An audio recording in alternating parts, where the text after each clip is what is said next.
स्वागत आहे तुमचे शीघ्रताच किचनमध्ये। आज बनवलेली आहे शेपूची भाजी। बनवायला अतिशय सोपी आहे आणि या भाजीला एक प्रकारचा सुगंध असतो।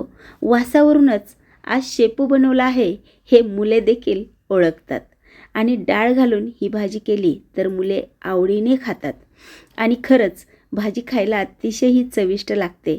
अगदी मोजक्या साहित्यात बनवलेली ही भाजी चपाती सोबत मस्तच लागते।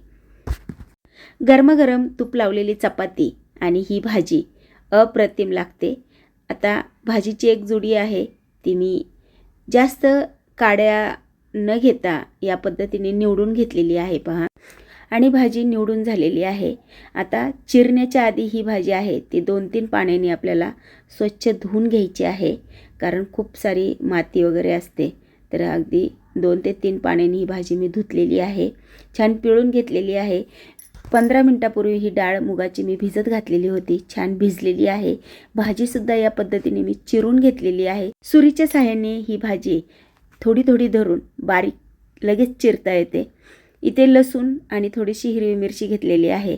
आता हिरवी मिरची आणि लसूण हे मी ठेचून घेतलेलं आहे, कारण ठेचलेला लसूण आणि मिरची या भाजीला खूप छान लागते। तर आता तेल घातलेलं आहे 2 पळी, तेल छान तापलेलं आहे। लगेच त्यामध्ये लसूण मिरचीचे वाटण घालून घ्यायचे आहे। 1 मिनिटभर परतून घ्यायचे आहे। मिरचीचा सगळा कच्चापण हा निघून जाईपर्यंत मिरची ही तेलामध्ये चांगली परतायची आहे।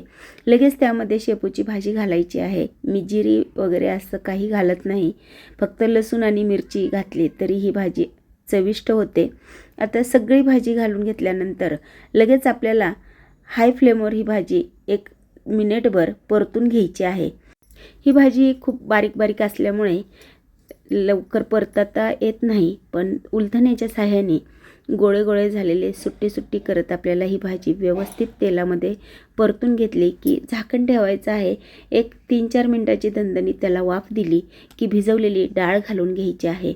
डाळसुद्धा घातल्यानंतर लगेच आपल्याला मीठ घालून घ्यायचे आणि परत व्यवस्थित डाळीमध्ये ही भाजी परतून घ्यायची आहे। आणि गोळे गोळे होतात ह्या भाजीचे, लक्षात घ्या। त्यामुळे उलटण्याच्या सहाय्याने व्यवस्थित डाळ आणि भाजी सगळी मोकळी मोकळी करत आपल्याला परतत राहायचं आहे। थोडंसं पाणी घातलेलं आहे आणि एक परत वाफ दिलेली आहे 3-4 मिनिटाची। भिजवलेली डाळ असल्यामुळे ती पटकन भाजीत शिजली जाते आणि त्यात मुगाची डाळ तर अजून लवकर शिजली जाते। तर आता इथे भाजलेले शेंगदाण्याचं कूट 2 चमचे मी घालून घेत आहे। भाजी चांगली मिळून येते, असे गोळे गोळे किंवा पाणी एकीकड आणि भाजी एकीकड लागत नाही।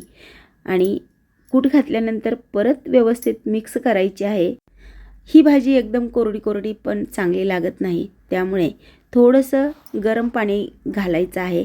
मगाशी पण आपण घातलेलं होतं थोडंसं पाणी, आणि थोडासा पाण्याचा ओलसरपणा भाजीत असला की ती भाजी अप्रतिम लागते खायला। कूट घातल्यानंतर ही भाजी थोडीशी ड्राय होते, तर थोडंसं परत पाणी घालून ही भाजी व्यवस्थित 1-2 मिनिटाची मंद आचेवर भाजी शिजवून घेतलेली आहे। भाजी आता आपली तयार झालेली आहे। गॅस बंद करत आहे। घरभर सुगंध सुटलेला आहे भाजीचा। नक्की करून पहा मुगाची डाळ घालून भाजी कशी झाली आहे, मला कमेंट करून नक्की सांगा। लाईक शेअर करा, चॅनलवर नवीन असाल सबस्क्राईब करा। परत भेटूया अशाच मस्त आणि जबरदस्त रेसिपीसोबत। तोपर्यंत मस्त खा, स्वस्त